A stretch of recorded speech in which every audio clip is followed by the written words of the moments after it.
yesterday we gave just a general overview of rabbinic. Well, it was more history than anything, right? We looked at a little bit of what the Mishnah and the Talmud, how they were put together. Someone left a comment on my table back there asking me to clarify what the Talmud is. So maybe I'll start with that before we move on. The Mishnah is a compilation. I'm going to start with the Mishnah and then I'll go to the Talmud. So stick with me here. The Mishnah is a compilation of sayings attributed to rabbis around the time of Yeshua and later on how to keep specific laws within the Torah. For instance, this might be a bad example, but I'll give you this for instance anyway. For instance, how exactly was the Passover lamb slaughtered on Passover? Now, we have specific things that happened in the Torah telling us how to do some of these things, but the Mishnah told us even more. Maybe a better example might be tzitzit. It tells the children of Israel to have tassels on the corners of their garments. But what the rabbis tried to do with the Mishnah is tell us, okay, what does that look like? How do we tie these tzitzit? What do we do with these tzitzit? So the Mishnah was essentially trying to tell us how to keep the commands of Torah. The Talmud came, and the Mishnah was compiled in maybe the 300 to 400s, supposedly. 300 to 400s AD. The Talmud, however, was a later compilation, 6th to 7th century, and it was commentary on the Mishnah. So it told you even more, and what the Talmud actually attempted to do was to connect the sayings of the rabbis in the Mishnah to the Torah. So basically you have all these rulings in the Mishnah, but there's really not a whole lot of reference to the actual Torah. What the Talmud tries to do is say, it says this in the Mishnah, and the reason that they said that was because of what it says here in the Tanakh. When I say Tanakh, I mean the Old Testament, the Old Testament, okay? So that's basically a very quick rundown of what the Mishnah and the Talmud are. Sayings of rabbis attributed to early rabbis, and supposedly passed down from generation to generation. These sayings are passed down. Okay, so that's what we're talking about. And of course, then once you get later, you have the expansion, as we talked about yesterday. We have the expansion of Jewish mysticism, which brought forth the Zohar, which is another compilation of rabbinic works. The Zohar is all mystical, and it gets very, very odd. And I think that's all I'll say about that for now. So today I want to ask the question, should we be trying to evangelize the Jewish people? And that's not even a very good way to say it, because as my father said yesterday, within the world today, there are many, many Jews, right?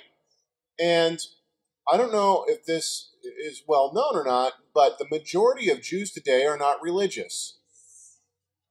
So when we talk about the Jews today, what most people think of is a kippah, tzitzit, maybe black and white. This is actually a very, very, very small percentage, a very minute percentage of the Jewish people today. So maybe what we should say instead is when we meet Orthodox Jews and or Hasidic Jews, that's the Hasids are the ones who are really wearing the black and the white, at least in America. Now, I know in Israel and other places there are just Orthodox Jews who wear black and white. They're not necessarily Hasidic. But when we meet these very religious Jews, should we be using the rabbinic literature to try to evangelize the Jews? There are teachers within the Messianic movement who have basically built their whole ministry on this idea that we should, in fact, be using the rabbinic literature to evangelize the Jews. So my question is that, I guess I'll tell a story a little bit later. I usually like to start with a story, but... Okay, so let's look at the good of rabbinic literature. A lot of people think that I come down hard on the rabbis, or that I'm anti-rabbis, or that I'm anti-tradition. I would just point out to you all here today, I'm one of the only people in this room wearing a yarmulke. This is not a Torah command by any stretch of the imagination. It is purely tradition. It is a late tradition. It's not something Yeshua did.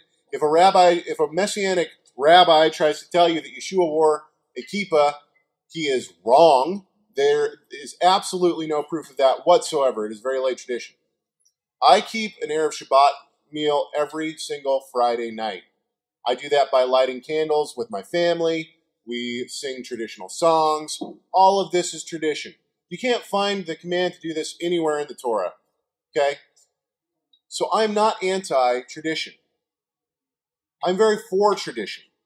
I think that there are many traditions that I keep that help me come closer to God. However, if I were to walk into, and this has happened before, this actually happened very recently, every once in a while I'll go to a Christian church on Sunday.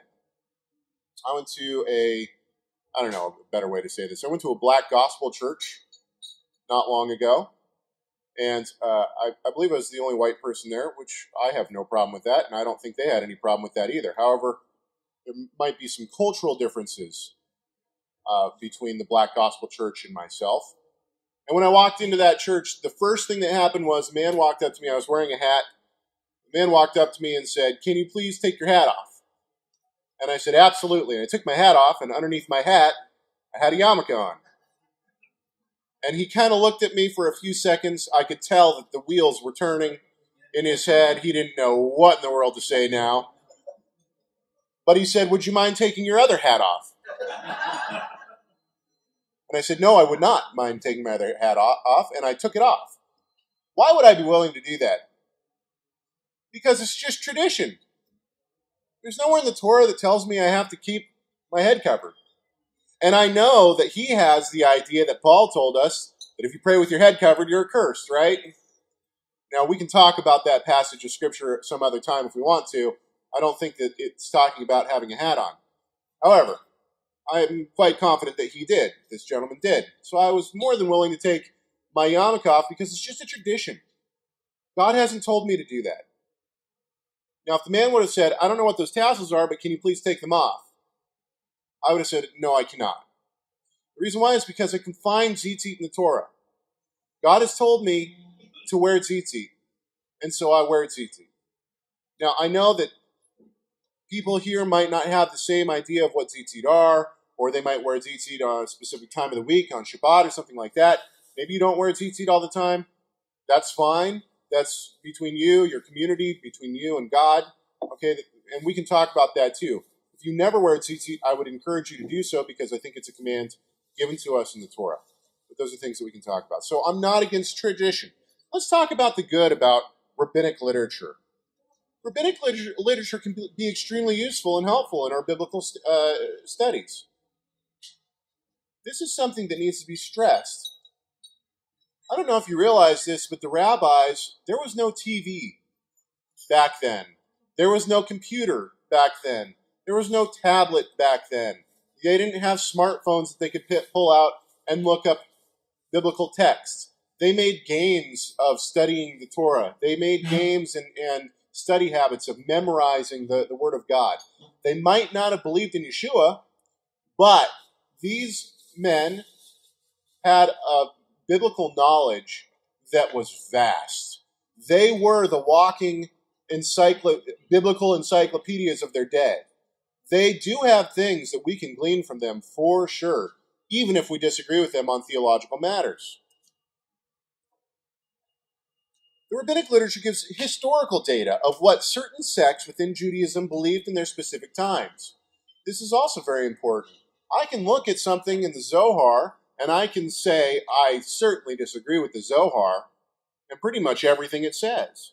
However, for 13th century Judaism, the Zohar was a very important work for certain sects of Judaism. So if I want to know what certain sects of Judaism believed in that time period, I can go to those writings and I can read and I can understand a little bit about those sects of Judaism. The Rabbinic writings gives us one view of what temple service might have looked like. This needs to be explained a little bit. We have specific, there's Rabbinic writings within the Mishnah and the Talmud that talk about what the temple service was like. Now, if you go to someone like Joe Good, who I disagree with strongly on many issues, Joe Good kind of touts himself as an expert on the temple. Well, Joe Good might know a lot about Rabbinic writing of what they said about temple service. However, I would posit to you that the writings of the rabbis didn't come about until the 3rd, 4th century. And so it's actually a view of what the rabbis believed the temple service was in the 3rd and 4th century. It's not necessarily what actually was happening in the temple service before the destruction of the temple. Does everyone understand what I just said? You get it? No? Okay. What happened in the temple service before the destruction of the temple was here, okay? Now, we don't have an understanding exactly of what happened in the temple service except for what's in the Torah. However, the rabbis wrote about it 400 years later. They say this is what happened in the temple service 400 years ago. However, do we know if this is actually what was happening in the temple service? No, we do not. What we know is this is what the rabbis 300 to 400 years later believed was happening in the temple service, or what they said was happening in the temple service to try to maintain an understanding for later generations. It doesn't necessarily mean that that's actually what was happening in the temple service. So when we read the Mishnah or the Talmud, we can say, okay, this is what the people in the 3rd, 4th century after Yeshua and after the destruction of the temple believed was happening in the temple service, but we cannot categorically say this is what was happening in the temple service. Do you understand what I'm saying now? Okay, good. Rabbinic literature shows rabbinic theological thought throughout the ages. We've already talked about this a little bit. It gives biblical commentary by men who had immersed themselves in the biblical text, and we've already talked about that, right? It shows different schools of rabbinic tradition. This is important as well.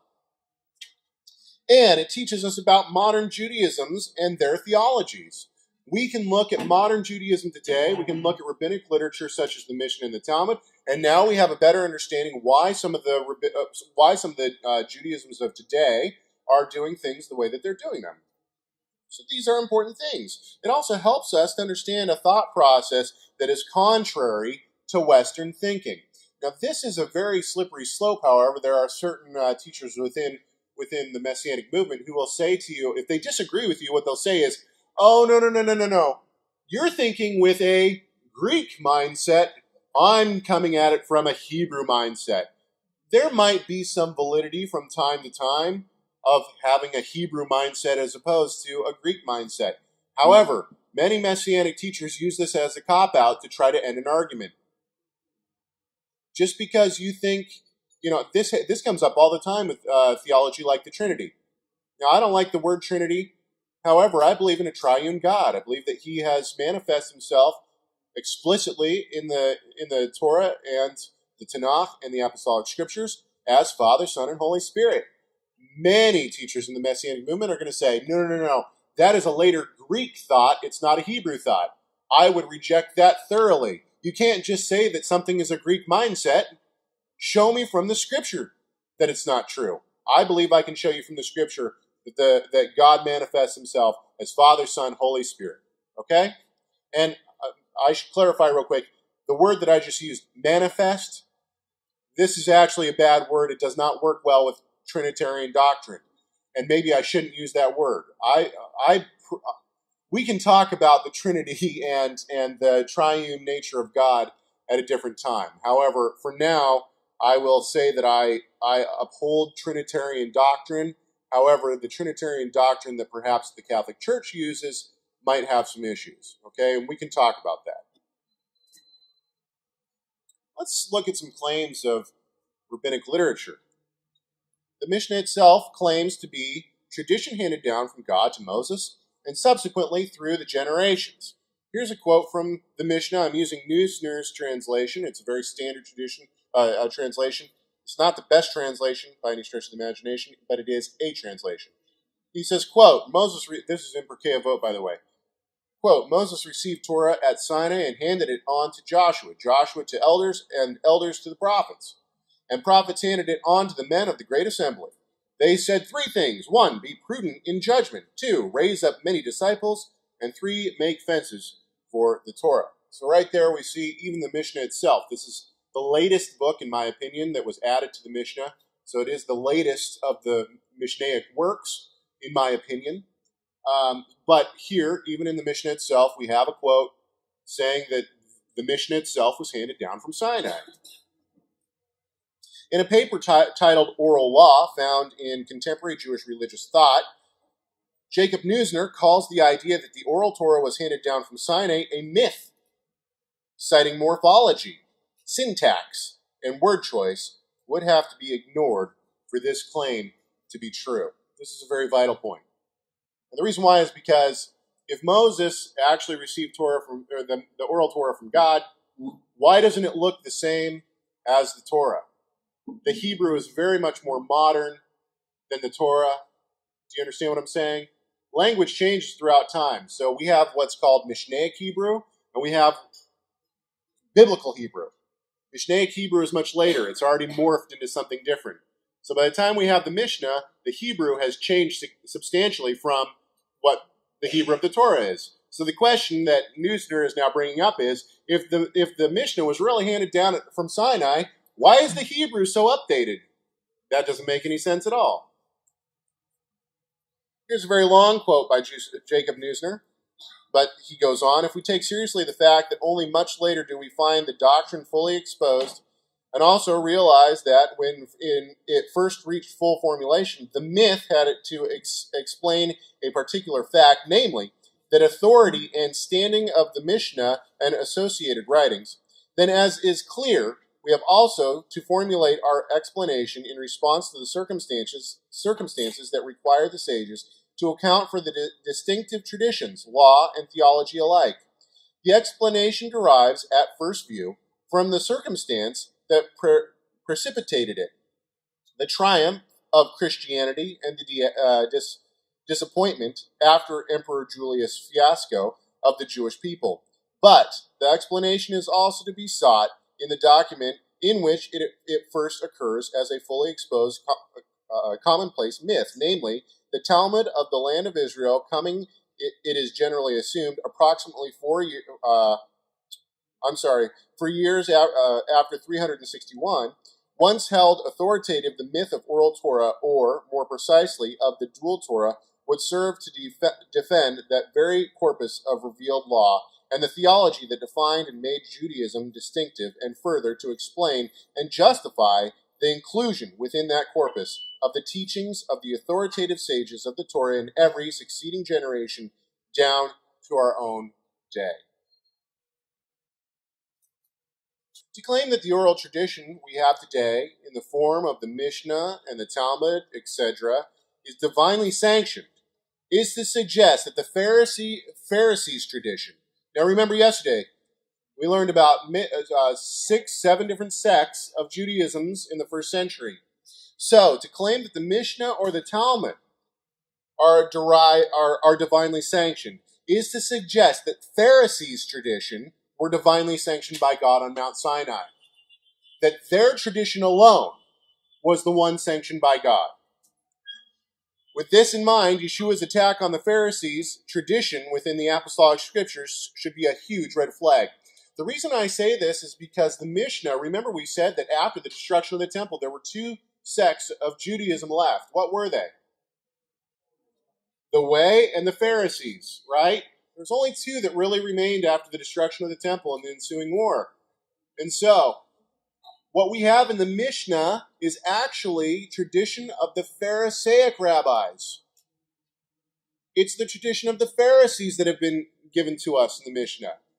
Not of the Sadducees, not of the Essenes, not of the Way. This is only Pharisaic tradition. So if we say now that the Mishnah is in fact divinely sanctioned, what we are saying is that the Pharisees were the ones who had it right and that they carried the true tradition from Sinai through the first century until now.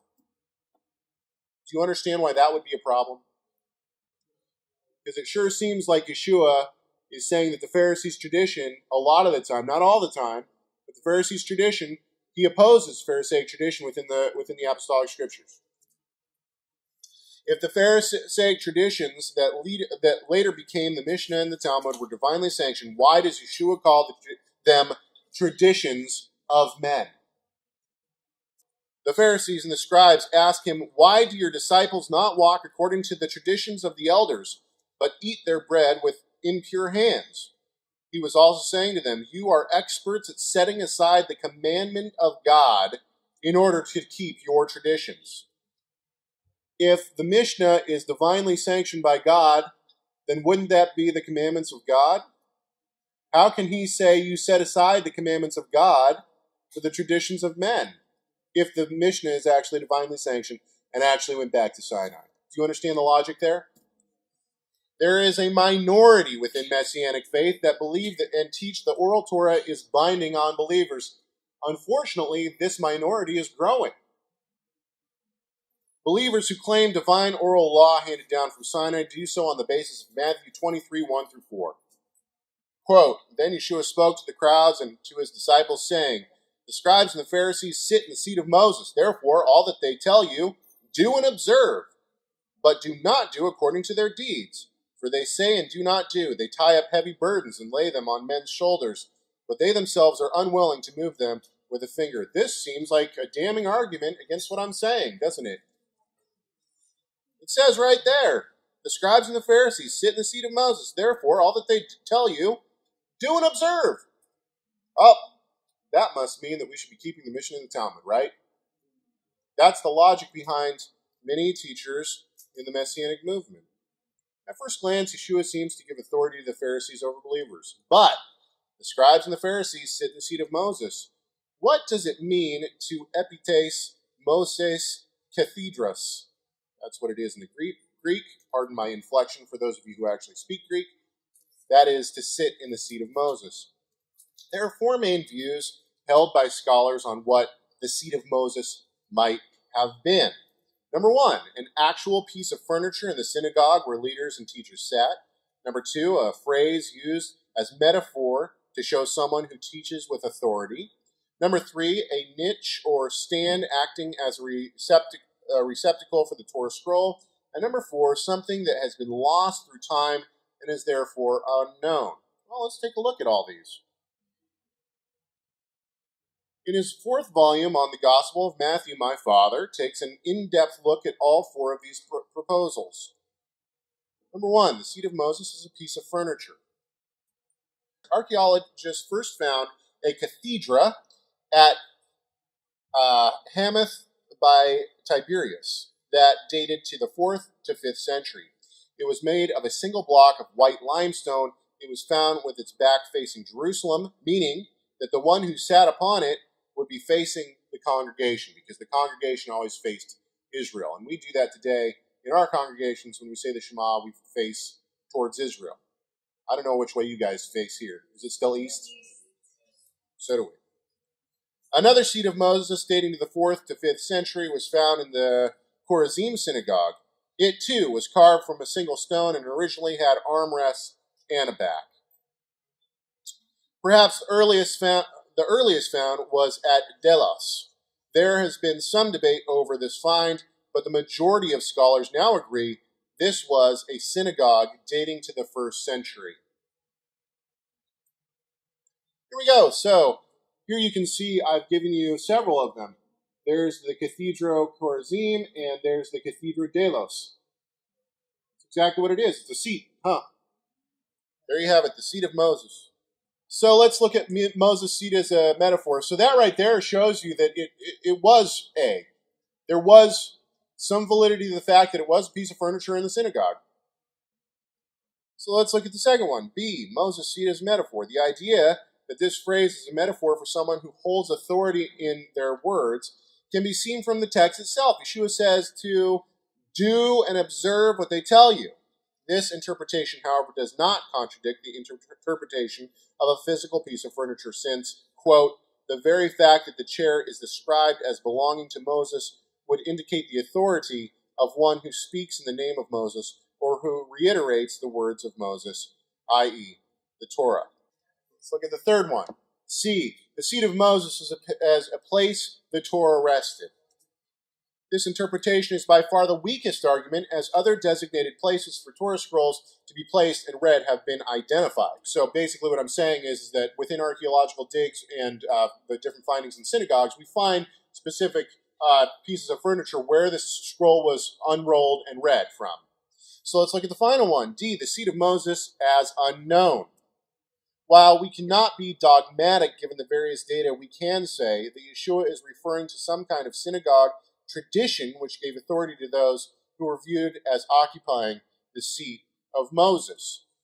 And another quote from my father, we may conclude then that Yeshua teaches his disciples, as well as the crowd listening to his instructions to them, that the teachers of the synagogue have been placed in a position of authority, and that therefore their words must be heeded. However, it seems equally clear that their teaching, which comes with authority, is inextricably bound to Moses, that is, the words of Torah.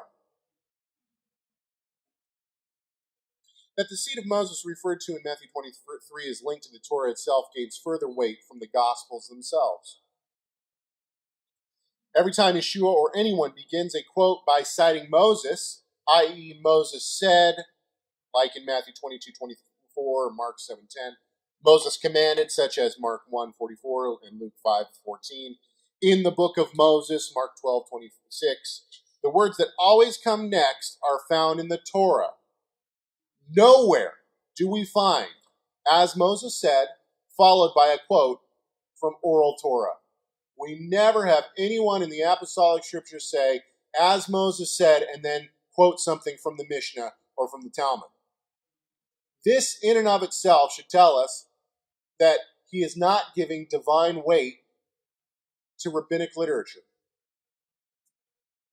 Beyond this, Moses and the prophets is a term that is used to speak of the Tanakh. That can be found in Luke 16:31 and Luke 24:27. Never is Moses used as a reference to oral tradition. I would assume that if oral tradition was truly handed down from Moses, when Yeshua attacks the Pharisees for placing their tradition above Moses, the Pharisees would respond that this tradition was also given by Moses. Right? Oh, how easy you put aside the commands of God for the commands of man. That's not the commands of man. That came straight from Moses. Don't you know? The oral tradition was handed down from Moses. That would be the appropriate response from the Pharisees, right? Or the Sadducees. But that's not what happens at all. They get reprimanded and all of a sudden they shrink back. While some might say that the parts of Mishnah that contradict Yeshua's teaching, such as Mark 7 and washing hands, were added later, it should be noted that there is an entire tractate, Yadayin, in the Mishnah on hand washing. Okay, so what I'm trying to say there, let me explain that a little bit. What I'm trying to say there is some within the Messianic movement might say, oh, well, the whole idea of the washing hands, which we find in Mark 7, right? They say, why aren't your disciples washing hands the way that they should? And this is where we get the traditions of men. He says how easily, okay. So the point is that a lot of Messianics who hold to divine authority of the rabbinic writing will tell you, oh, well, those parts were added later. They were added later to try to disparage Yeshua. But there's an entire tractate, an entire book of the Mishnah dedicated to washing hands. So they're going to throw out an entire book of rabbinic literature to try to fit their theology. If the Mishnah was handed down from Moses, and then through subsequent generations, we should expect to hear the Pharisees respond to Yeshua's criticism with oral tradition that could be seen in this very tractate, but we have no record of such an argument. In Introduction to the Talmud and Midrash by H.L. Strack and G. Stemberger, they state, quote, the attempt to illustrate a long prehistory of Mishnah by way of an early stage of halakhic presentation based on Scripture and deriving from exegesis can be considered a failure. Number 2, so do and observe whatever they tell you. Now, this is the real damning piece of scripture that people will give to us. And perhaps if I was another teacher like Monty Judah or like Michael Rood, I would just tell you that this shouldn't be in your Bibles, because that would be easier, right? But I'm not going to do that, because I believe that this is God-breathed, just as the rest of the apostolic scriptures. This phrase is now linked to Moses, and thus must be seen in this light. Beyond this, we are told in the next verse that they, quote, tie up heavy burdens, hard to bear. They are not willing to move with their finger. For those who claim this passage is giving divine authority to rabbinic halakha, the obvious question must be, which rabbinic halakha? What would make the authority of the Yerushalmi Talmud any less authoritative than the Bavli? Now, I should maybe clarify this real quick. There are two Talmuds. There's the Bavli Talmud, which was written in Babylon, which actually just means outside of Israel. And then there was the Yerushalmi Talmud, the Jerusalem Talmud. It was not actually written in Jerusalem, but it was written in Eretz Israel, that is the land of Israel. So there's actually two separate Talmuds. The Bavli, the Babylonian Talmud, gained a significant amount of weight, more than the Yerushalmi Talmud. They are different. They are quite different. And actually, perhaps one of the most interesting things is that the Mishnah that is found in both of them, now it originally wasn't written in the Yerushalmi Talmud, but it later was added to the Yerushalmi Talmud. The Mishnah, which is found in both Talmuds, is significantly different when you cross-reference them. So even the Mishnah itself is not the same in the different Talmuds. What would that tell you? It's not handed down. It's not handed down from Moses. They didn't keep it the same way. Some have argued that we go on the premise of majority rules. If this is the case, then should we also take the later mystical writings, such as the Zohar and other Kabbalistic works that are accepted by much of religious Judaisms today? There are Messianic teachers who say we should. Yitzhak Shapira specifically quotes from the Zohar constantly. And he is very heavy on the Zohar. And he believes that it holds divine authority. Believe it or not. He doesn't say it's God-breathed. He said it has divine authority. Others have claimed that only the early rabbinic writings, such as the Mishnah and the Talmud, and the Tosefta and the Midrash Rabbah, are authoritative. This holds its own problems. This is problematic in and of itself. You're going to take the interpretation. If you are going to take the interpretation that Yeshua is giving divine authority to the rabbis in Matthew 23, then we must look at the time frame given within the Greek. The Greek word to sit, akathison, is a customary aorist, meaning it will continue to happen whenever the custom occurs. A different example might be the grass fades, the flower petals fall. So, when it says the grass fades, the petals fall, it doesn't mean it only happens once. Every time that the season changes, what happens? The grass fades and the petals fall, right? So it's a customary aorist. And the same is used here. So whenever they sit in the seat of Moses, it's a customary aorist. Do you understand what I'm trying to say? Even though there's typos? Thus, the Greek in our passage does not imply this authority will be valid for a time, but then end. But for those who continue to say Yeshua gave divine authority to the early Jewish writings, let's explore what implications might be made. Let's look at the Mishnah first. The earliest manuscripts of the Mishnah we currently have are fragments from the Cairo Geniza. Does everyone know what a Geniza is? No? Oh, this is so much fun. This kind of stuff is the best part of the job that I have, getting to study this kind of stuff. So, in Judaism, it is against halakha to to destroy anything that has the sacred name of God on it. So, for instance, a Torah scroll cannot simply be thrown into a trash heap or burned up. It has the sacred name of God on it. That would be irreverent to the Jewish people. So what did they do? They would take, and not only that, but certain Torah scrolls, once there's too many errors in a scroll, so if a worm gets into a Torah scroll and eats too many holes in it, now the Torah scroll is considered unkosher. you can't use it anymore. So what do you do with it? You can't throw it in the trash, you can't burn it, and you can't use it. So what did they do? They took all of their old scrolls at one time, they would put them into a room, then they would brick up the room so no one could ever get into it. And guess what? These rooms were forgotten about. So like in Cairo, there was a synagogue, and they had a huge fire in the synagogue. And so they were going to do some repairs to the synagogue, and they wanted to break out a wall. So they broke out a wall, and guess what they found? An entire room filled with old manuscripts that had been discarded. The Cairo Geniza was a major find. The reason why is because we have all sorts of manuscripts from all sorts of different books, canonical and non-canonical books, that date back very far and give us some of the earliest manuscripts that we have today of things like the Mishnah and the Talmud and other things. Cairo Geniza find was an unbelievable find.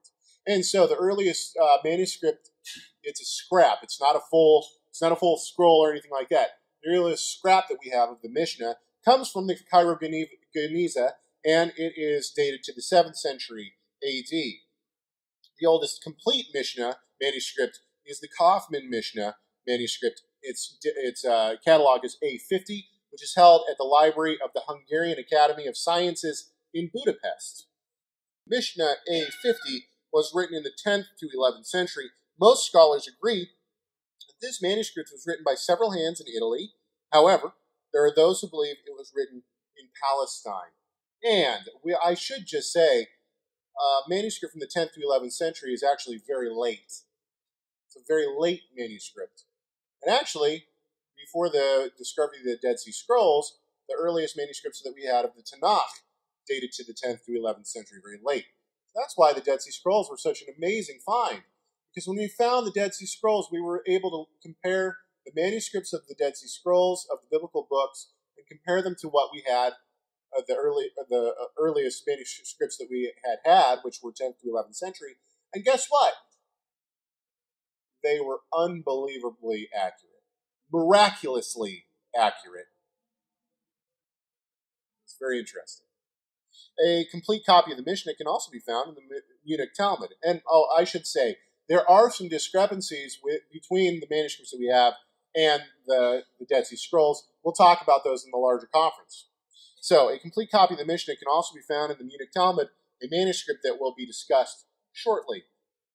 The structure of the Mishnah is that of various teachers and schools of tradition on how to keep various aspects of Torah, which we've already talked about. So, while Mishnah does not read exactly like a law code, i.e., you shall do this, you shall not do that, it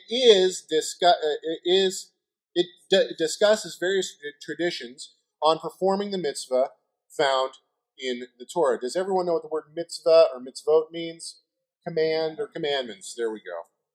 The Mishnah does claim to be a complete collection of Jewish tradition, but does not claim to be a complete collection of Jewish tradition, but rather that of the Pharisaic tradition, which we've already talked about. And this is from Introduction to the Talmud and Midrash. They, that is the congregation of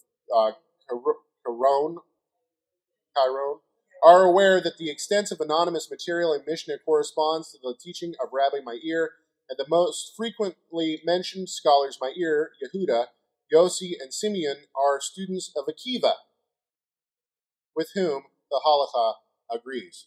So now we're starting to see that it's not just Pharisaic tradition, it actually favors specific teachers. So these rabbis that the Mishnah quotes the most are actually all students of one teacher. And who's that? Akiva. And remember, we talked yesterday about the difference between Akiva and Ishmael. Rabbi Ishmael talked more about the surface meaning of things. This is what the text says, this is what it means. Akiva, however, he could find meaning in just a single letter.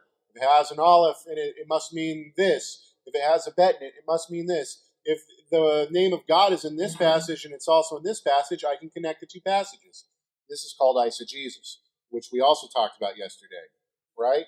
Mishnah claims to represent traditions of different schools of tradition, all stemming from pre-destruction teachers, i.e. schools. So when we say schools, different schools of thought, what we're really saying is different teachers and their teachings, what they handed down to their students. The Mishnah is a collection of sayings and stories that tell the reader, this is how we do this. Put whatever you want there. On occasion, there are contradictions, and I give you two different references there, Menachot 10:9 versus Megillah 2:6, which are not resolved in the text, but are left as tension for the reader to consider. Which begs the question, if it's really from Sinai, why does it contradict?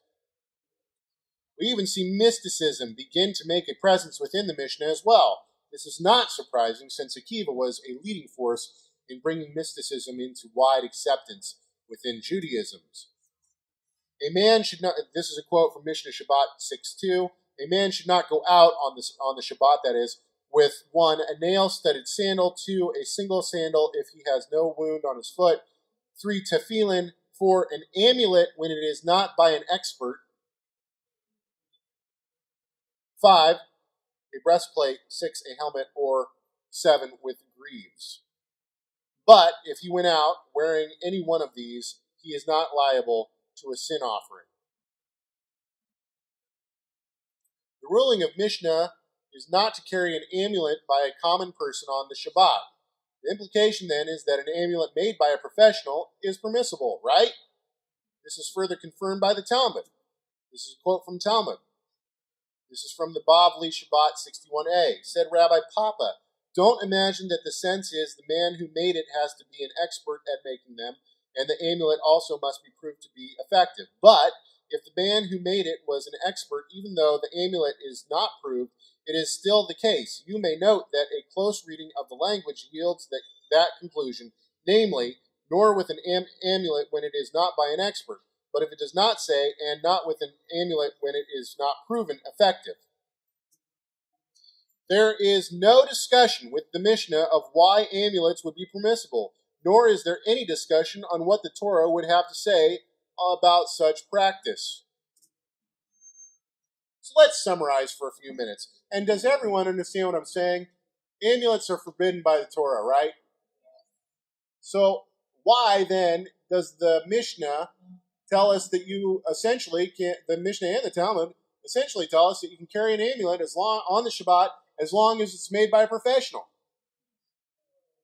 If it's handed down from Sinai, you would expect it to say, never carry an amulet. They're against Torah. Rabbinic literature can be very useful within various fields of study. The Mishnah itself, along with much of Judaism today, believe the rabbinic writing was given to Moses and handed down through the generations.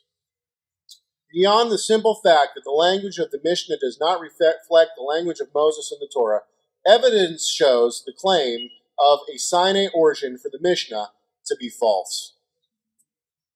Some within the Messianic movement claim the rabbis have divine authority given by Yeshua in Matthew 23, thus making the Mishnah binding on believers. And maybe we should clarify that. Maybe not binding on believers, but binding on Jewish believers is what these teachers might say. If that's the case, then how do you know who's Jewish or not? If I go to a Christian church, and I walk into a Christian church, and let's say it's a big Christian church, let's say that there's 2,000 people at that church. How many of those people do you think are ethnically descended from Jacob? So if the Mishnah and the Talmud, according to these teachers, is binding on Jewish believers, shouldn't those people be keeping the Mishnah and the Talmud? Or should they stay in the Christian church? You can't just say, oh, it's binding on Jewish believers. There are more implications there than just trying to keep a laundry list of traditions. There's theological ramifications to that. The seat of Moses in Matthew 23 has various historical aspects attached to it. The seat of Moses is linked directly to Moses and thus linked to the written Torah. The earliest manuscripts we have of the complete Mishnah is the Kaufman, A50. Now, I'm just going through these to try to lock these into your head, okay, what I've already said. This manuscript dates to the 10th to 11th century, is most likely from Italy, and copied by several hands. The Mishnah is sayings, traditions, and stories that explain how to keep the commandments in the Torah. And the Mishnah is halakhic as opposed to exegetical. Do we know what that means? So what it means is halakhic. It tells us how we are supposed to keep the commands, as opposed to exegetical, meaning this is what the text of Torah says. Exegetical would say, the Torah says this, let's exegete that, let's see what that means. Whereas halakhic says, this is how we're going to keep something. Now, I'm at slide 21 of 52. Should I keep going? How much time do I have? I have 30 minutes right now? Oh, man, I have plenty of time. Let's move on to the Talmud then. As stated above, there are two separate Talmuds. Yerushalmi was written in Israel, but not in Jerusalem specifically, as the title might have you believe. Tradition has it that it was written in the 6th century, about 100 years before the Bavli. So that puts the Bavli in the 7th century. I'm sorry, the 700s. No, 7th century, I apologize, 7th century. 600s, 500s for the Yerushalmi. According to tradition, that's an important caveat. According to tradition, the Bavli Talmud was written outside the land of Israel in the 7th century and quickly began to gain greater acceptance than its Israeli counterpart. Now, I agree that it was written outside of Israel. That's not what I'm trying to say. However, when we talk about the writing of the Mishnah, when we talk about the writing of the Talmud, I know that there is tradition that is set within Judaism. Okay, this is how it was done. This is when it was done. This is who did it, so on and so forth. And this is what it was. However, I personally reject most of that. I think that we can't be dogmatic about it because we don't have any early witnesses of any of this stuff. Everything that we have that says that Yehuda Hanasi wrote the Mishnah is very late, 10th, 11th century. So by this time, you already have the formulation of various theological beliefs, historical beliefs, okay? These people are saying 800, 700 years after something happened, maybe not that much, 600 years after something happened, that this is how it happened. Think about that for a few seconds. What was happening in the Philippines 600 years ago?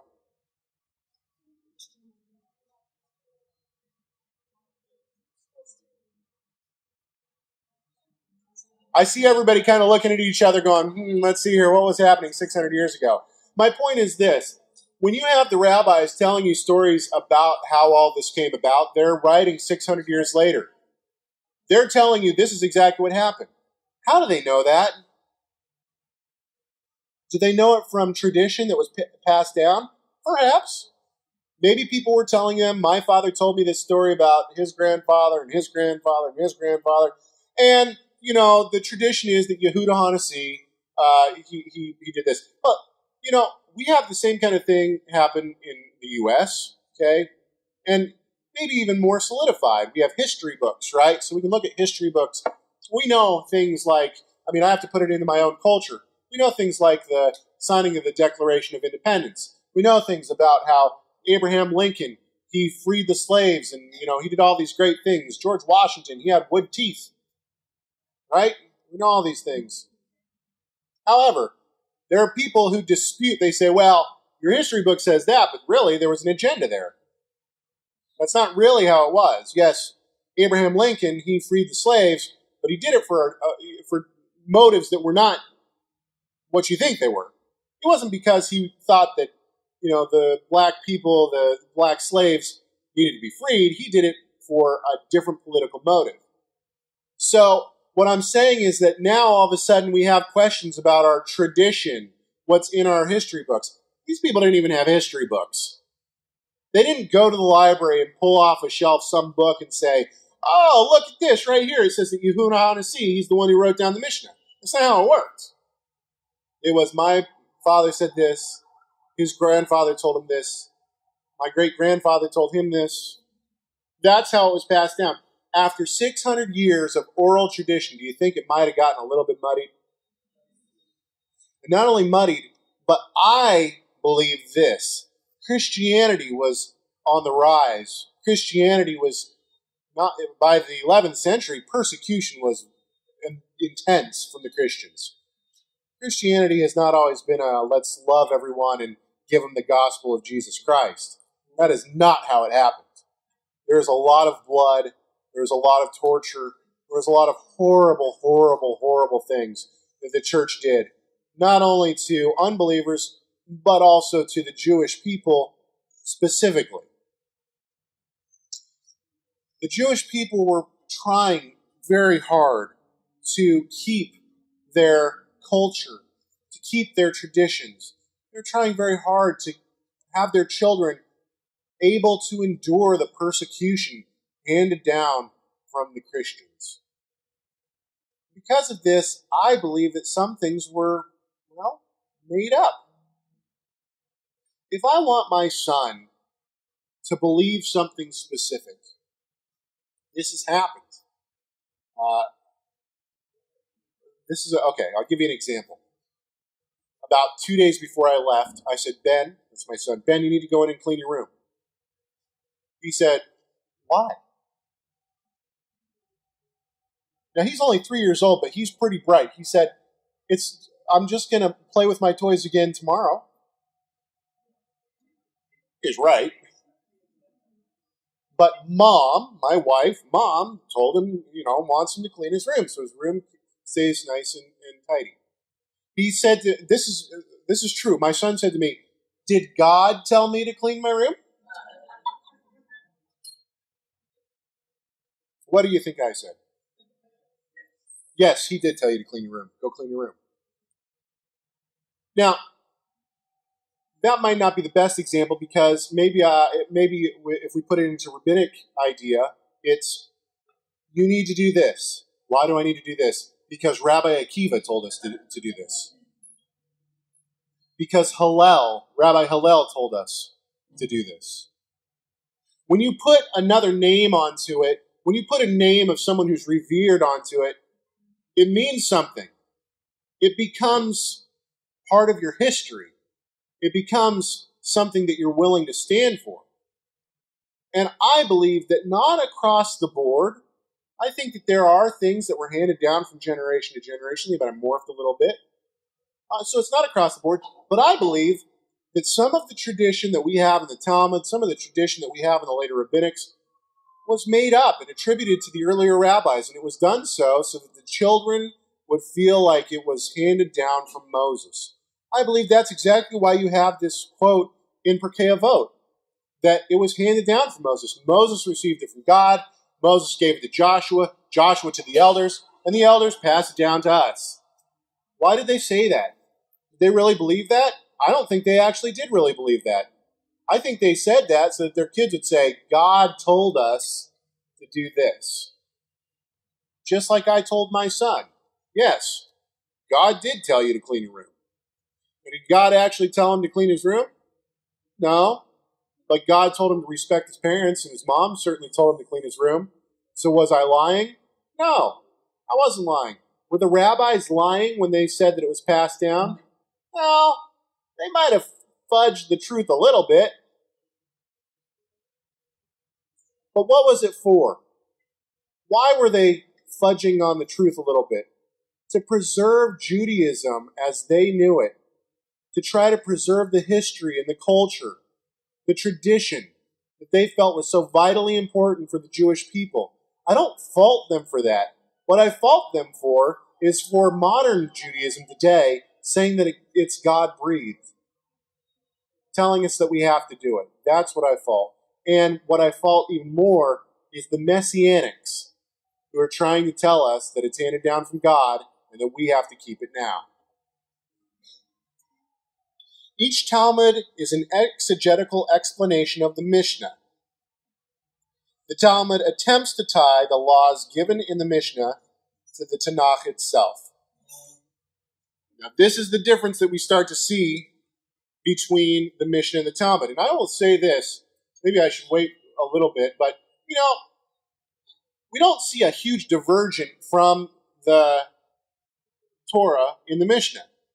There's not a whole lot in the Mishnah that I'd say, oh, my word, I can't believe they wrote that. I mean, obviously, the thing about amulets, I can't believe they wrote that. But most of the stuff is pretty average stuff. This is how we do this. This is how we do this. There's nothing too wrong with it. I might not agree with all of it, but there's nothing blatantly wrong about it. Then we get to the Talmud. In the Talmud, there's some stuff in there that I don't agree with. Most of it might be a little bit boring. Most of it's not too bad. There are some things that I disagree with. This continues. The Midrash Rabbah, all of a sudden it's, I don't really. So it's this progression. And we see this not just in rabbinic literature, we see this in a lot of different religions as a whole. Look at Mormonism. How many of you have read the Book of Mormon? So, a couple of you. For those who haven't, it's extremely boring. I disagree with the Book of Mormon. I don't think that Jesus came to America and spoke to the tribes. I don't believe that there were these vast wars in America that seem to have no archaeological evidence whatsoever. I think it's been proven to be false. However, theologically, when you read the Book of Mormon, there's not a whole lot that you're like, whoa, that's really theologically wrong. Historically, it's wrong, but there's not a lot that you're like, oh, man. But once you start to look at some of the other books, Mormon books that came later, the Pearl of Great Price, the Doctrine of Covenants, the teachings of Joseph Smith the Prophet, all of a sudden, by the time you get to the teachings of Joseph Smith the Prophet, there is blatant, clear heresy staring you right in the face. But I think the hope is by the time you get there, you've already bought into all this stuff before it. I'm not saying that the Mishnah and the Talmud is like that per se. All I'm saying is that when you read the Mishnah, it's not like you're sitting there going, this is heresy. It's all pretty palatable stuff. By the time you get to the Zohar, we're talking about blatant, clear heresy. Interestingly, the Mishnah found in the two Talmuds, I've already said this, have considerable differences, once again raising the question, if the Mishnah is from Sinai, why is it different in the Talmuds? Okay, I'm going to show you a piece of the Talmud. So this is, I'm not exactly sure actually where exactly this is from. I took the picture itself. I was lazy. I could have gone to my bookshelf and pulled it off and taken a picture for you and all that kind of stuff. I was lazy. I went to Rabbi Google and just pulled a picture of the Talmud. So, in here we have Gittin. Okay, so this is Gittin. Did everybody hear that? So this is how to write a get. In other words, a certificate of divorce. Okay? In the middle here, what is in red is what we call the Mishnah. Right down here, all this around it is rabbinic commentary. Okay? On the side here, we have later commentary. Okay, so this was added. This is the later rabbi's commentary on what's being said in that Mishnah there. And here we have Rashi. Has everyone heard the name Rashi? Okay, so there's Rashi. And then finally, actually, I do have it highlighted. Right there is where the Gemara starts, and the Gemara is the actual Talmud on the Mishnah. Okay. So the Gemara is the Talmud. Now, if you were to turn the page, there would be more Gemara. Okay? Any questions on what you're seeing here? So this is a standard layout that we have today of what the Talmud looks like. So the Mishnah is in the middle, and then the Gemara is the Talmud on that Mishnah. Everything else is the later rabbinic commentary on what's being said in the middle there. That's what the Encyclopedia Judaica says about it. The Mishnah, which forms the basis of the discussion which resulted in the Jerusalem Talmud, is not identical with that which formed the text for the Gemara of the Babylonian Talmud, and sometimes differs substantially from it. The difference is sometimes masked by the fact that the printed editions of the Jerusalem Talmud often transferred to its Mishnah text that of the Babylonian Talmud. But the subsequent discussion where the original text is cited clearly shows differences. Both Yerushalmi and Bavli fragments were discovered in the Cairo Geniza, which we've already talked about. Many of the fragments have yet to be published, and dating the fragments has been difficult and has brought controversy. Some fragments, it has been suggested, date back as far as the late 9th century, but this is disputed. Maybe you all don't realize the idea of manuscript publication is kind of an interesting subject. It's a touchy subject for those who are in the field. Here's the reason why. Let's pretend that I am a manuscript hunter, okay? And we have these modern-day manuscript hunters. Dr. Daniel Wallace, who I am acquainted with, is probably the most well-known manuscript hunter today. He's also the foremost authority, modern authority on New Testament manuscripts today, in my opinion, and I think in most of scholarship's opinion. He has literally written the book on Greek grammar, literally. So let's use him as an example. Dr. Daniel Wallace, because this is a true story. Dr. Daniel Wallace goes and he is commissioned by a family so there's a very rich family. They give him a ton of money to go hunt for manuscripts. Now, let's say that they put out $2 million. So they put out $2 million to Dr. Daniel Wallace. He then takes that $2 million, he gets a whole team together, and he goes to different monasteries, okay? So he gets to this monastery, and he searches through their library, which is not fully cataloged and has been around for hundreds of years, and guess what? He finds a manuscript. And this manuscript fragment, he knows, is just a breakthrough.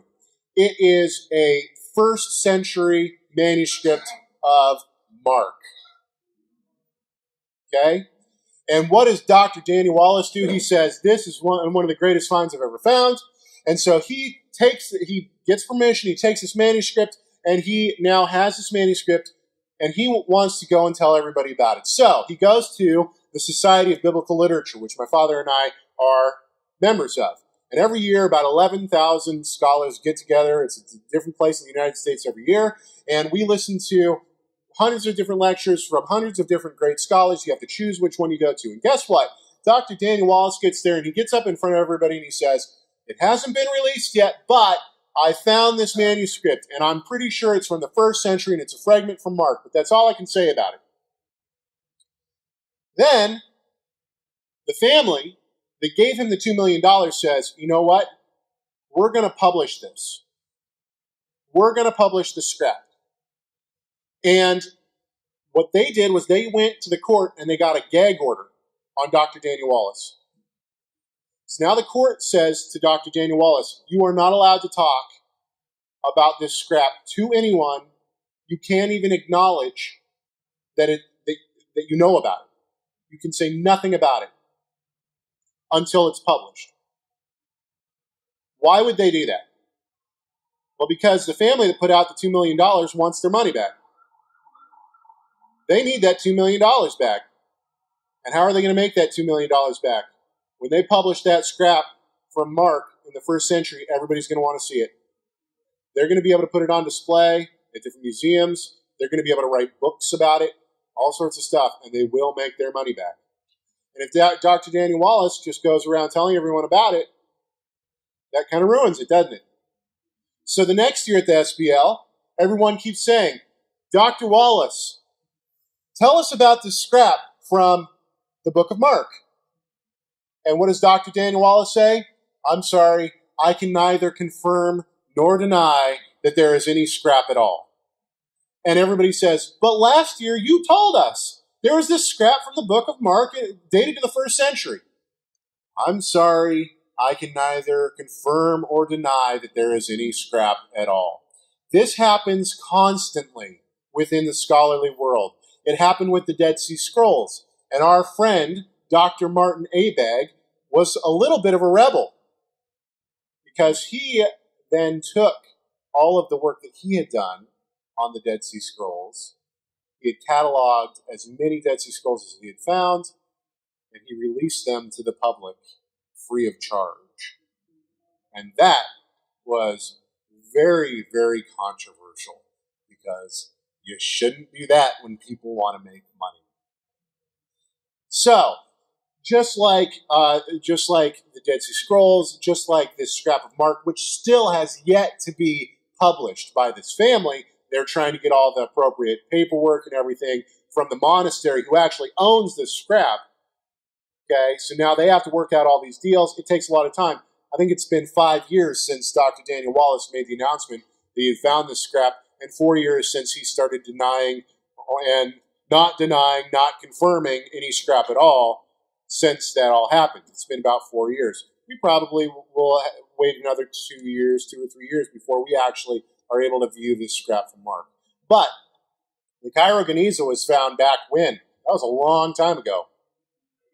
Late 1800s. There are still scraps from the Cairo Geniza that have yet to be published. People want their money.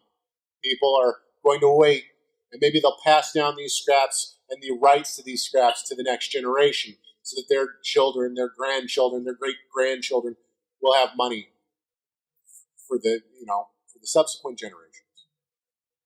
The oldest complete manuscript, it is still missing 18 leaves, but we still call it complete, of the Babylonian Talmud is the Munich manuscript. This is a great, great discovery.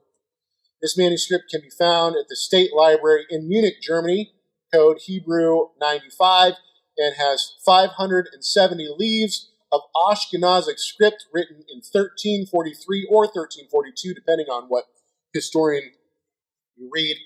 And it was found in Paris, or written in Paris, rather. I apologize. And the reason it's called the Munich Talmud is because it's housed in Munich. The Talmud has faced extreme persecution throughout history. And if it weren't for a Christian by the name of Daniel Bomberg, the Munich Talmud might be the only full manuscript to survive this time period.